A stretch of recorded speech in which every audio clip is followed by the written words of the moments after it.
ఏ నట్టులో అయితే లో కార్బోహైడ్రేట్ ఉంటుందో దాన్ని మంచి నట్టు అంటాం. ఒక నట్టులో ఎక్కువ ప్రోటీన్ ఉంటే అది దాన్ని మనం మంచి నట్టు అంటాం అనమాట. అదే విధంగా నట్టులో మనకున్న ఫ్యాట్, ఎటువంటి ఫ్యాట్ ఉంది, ఎస్పెషల్లీ ఒమేగా 3 ఫ్యాటీ యాసిడ్ ఉంటే దాన్ని మంచి నట్టు అంటాం. మనకు డైరెక్ట్ గా ఒమేగా 3 ఫ్యాటీ యాసిడ్ నట్లో ఉండదు, కాకపోతే దాని ప్రికర్సర్ ఉంటుంది, ఆల్ఫా లినోలెనిక్ యాసిడ్ అంటారు అనమాట.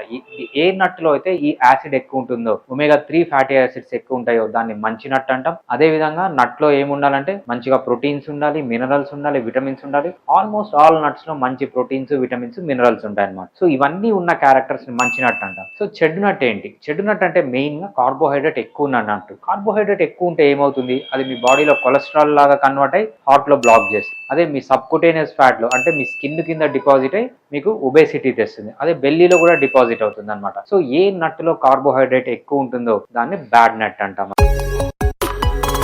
Healthiform Fitness